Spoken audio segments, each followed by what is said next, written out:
ఈ అమ్మాయి స్నానం చేసి బయటికి రాగానే అప్పుడే ఈమెకి షవర్ లో ఏదో ఒక కెమెరా ఉన్నట్లు కనిపిస్తుంది. దాంతో ఈమె వెంటనే తన బాయ్ ఫ్రెండ్ ని పిలిచి చూపిస్తుంది. దాంతో ఇతను బాత్రూమ్ లో కెమెరాని చూసి షాక్ అయిపోతాడు. ఆ తర్వాత ఇతను వెంటనే వేరే బాత్రూమ్ లోకి వెళ్లి చూస్తే అక్కడ కూడా కెమెరా ఉంటుంది.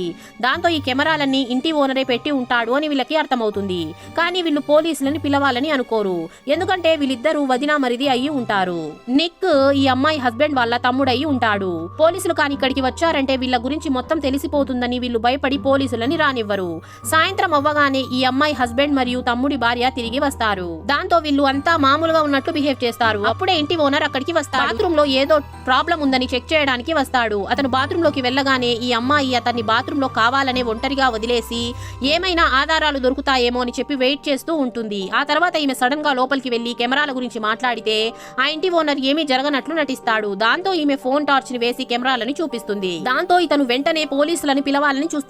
కానీ ఈమె అతన్ని ఆపడానికి ట్రై చేస్తూ ఉంటుంది. దాంతో వీళ్ళిద్దరి మధ్య గొడవ స్టార్ట్ అయిపోతుంది. అప్పుడే బయటే ఉన్న నిక్ ఇదంతా చూసేసి లోపలికి వచ్చి ఆ ఇంటి ఓనర్ ని చాలా దారుణంగా కొట్టి చంపేస్తాడు. అప్పుడే అక్కడికి నిక్ వాళ్ళ అన్న వచ్చి ఏమైంది అని అడిగితే ఈమె కెమెరాల గురించి చెప్తుంది. కానీ తన హస్బెండ్ తమ్ముడితో ఈమెకి అఫేర్ ఉందని చెప్పదు.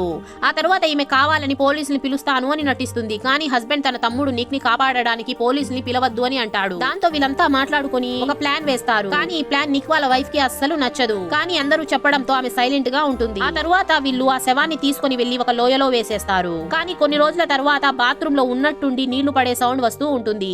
అప్పుడే నిక్ భార్య అక్కడికి వెళ్లి చూస్తే టీవీలో నిక్ స్నానం చేస్తున్న వీడియో వస్తుంది. అప్పుడే అక్కడికి నిక్ వాళ్ళ వదిన రావడం చూసి ఈమె షాక్ అయిపోతుంది. దాంతో ఈమెకి వీళ్ళు ఎందుకని పోలీసులని పిలవడానికి ఒప్పుకోలేదో ఈమెకి అర్థమైపోతుంది. దాంతో ఈమె కోపంగా కార్ తీసుకొని బయలుదేరుతుంది. మరోవైపు వీళ్ళంతా ఓనర్ ఇంట్లో సీసీటీవీ కెమెరాలకి సంబంధించిన డిస్క్ ఎక్కడ ఉంది అని వెతుకుతూ ఉంటారు. అప్పుడే నిక్ భార్య అతనికి మెసేజ్ చేసేస్తుంది.